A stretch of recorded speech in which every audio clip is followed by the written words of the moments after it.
بالآخر طویل انتظار کے بعد اسامہ بن لادن کی نشاندہی میں امریکہ کی مدد کرنے والے پاکستانی ڈاکٹر شکیل آفریدی کی سزا کے خلاف اپیل کو سننے کا فیصلہ کیا گیا ہے۔ پشاور ہائی کورٹ نے اسامہ بن لادن کی رہائش گاہ کی نشاندہی میں امریکہ کی مدد اور شدت پسند تنظیم کی مبینہ معاونت کے عائد کردہ الزام میں گرفتار شکیل آفریدی کی رہائی کی اپیل دوبارہ سماعت کے لیے مقرر کرنے کا فیصلہ کیا ہے۔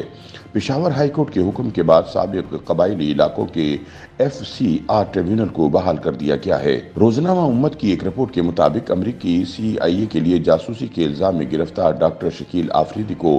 سخت سزا دینے کے لیے فاٹا ٹریبیونل بحال کر دیا گیا ہے۔ فاٹا ٹریبیونل کی بحالی کے بعد شکیل آفریدی سمیت 1 درجن سے زائد حساس مقدمات کی سماعت جلد شروع کر دی جائے گی۔ شکیل آفریدی کی طویل عرصے بعد اپیل کی سماعت شروع ہونے کے بعد جہاں اس کی رہائی کی افواہیں گرم ہیں، وہیں دوسری طرف ذرائع کا دعویٰ ہے کہ کیس کی دوبارہ سماعت کے بعد شکیل آفریدی کو غداری کے الزام میں سزائے موت بھی دی جا سکتی ہے۔ خیال رہے کہ شکیل آفریدی کی رہائی کے لیے امریکہ نے مختلف وکلاء، این جی اوز اور دیگر افراد کے ذریعے حکومت پاکستان پر دباؤ بھی ڈالا تھا، تاہم شکیل آفریدی کی رہائی ممکن نہیں ہو سکی۔ ذرائع نے بتایا کہ پشاور ہائی کورٹ میں کیس چلنے سے شکیل آفریدی کو سوائے قید کے کوئی سزا نہیں سنائی گئی، حالانکہ اس نے ملک کے خلاف جو اقدامات اٹھائے، غیر ملکی ایجنسیوں کے ساتھ تعاون کیا اور پاکستان کو پوری دنیا میں بدنام کیا، اس کی کم از کم سزا موت ہے۔ ذرائع کے مطابق حکومت نے اس سلسلے میں پشاور ہائی کورٹ سے فاٹا ٹریبیونل کی بحالی کی درخواست کی تھی،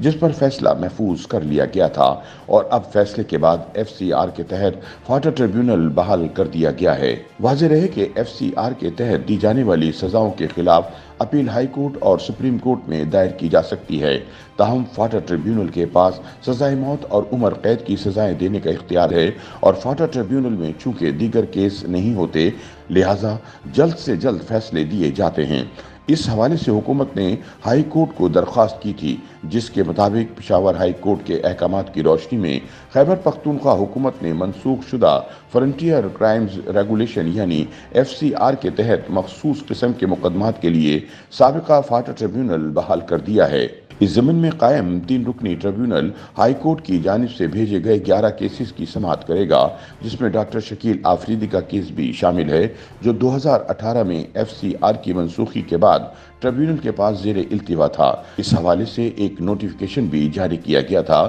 جس میں گورنر خیبر پختونخوا نے وزیر اعلیٰ کی ایڈوائس پر فاٹا ٹریبیونل کے چیئرمین اور 2 ممبران کو 3 سال کے عرصے کے لیے تعینات کیا تھا۔ خیال رہے کہ پشاور ہائی کورٹ کی طرف سے بھیجے گئے 11 مقدمات کی سماعت کے علاوہ ٹریبیونل ہائی کورٹ یا سپریم کورٹ آف پاکستان کی طرف سے ریمانڈ یا ریفر کیے گئے دیگر مقدمات کی بھی سماعت کر سکے گا اور ان پر فیصلہ جاری کر سکے گا۔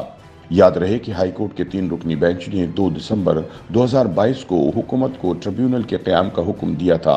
3 رکنی بینچ نے ہدایت کی تھی کہ ٹریبیونل عدالت کی جانب سے ریفر کیے گئے کیسز کے علاوہ کمشنر ایف سی آر کے پاس زیر التوا اپیلوں کی بھی سماعت کرے گا۔ ذرائع نے بتایا کہ فاٹا میں گرفتار شدت پسندوں کے کیسوں کو بھی فاٹا ٹریبیونل منتقل کرنے کا امکان ہے، کیونکہ دیگر عدالتوں میں انہیں لانا اور ان کے کیس چلانا حکومت کے لیے مشکل ہے،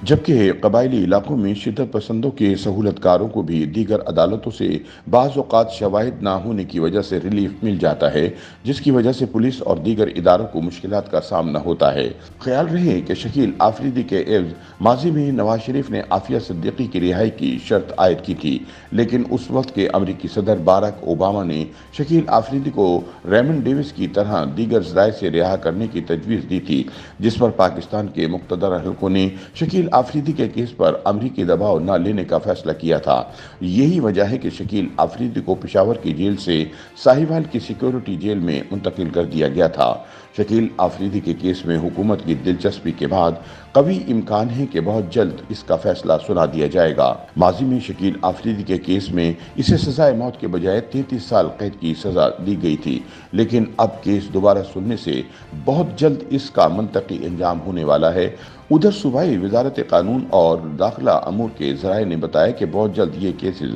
چلائے جائیں گے تاکہ ان لوگوں کے فیصلے جلد از جلد ہوں۔ ذرائع نے بتایا کہ شکیل آفریدی اور دیگر ملزمان کو سخت سزائیں دی جا سکتی ہیں۔ واضح رہے کہ شکیل آفریدی کو پاکستان کے خفیہ اداروں نے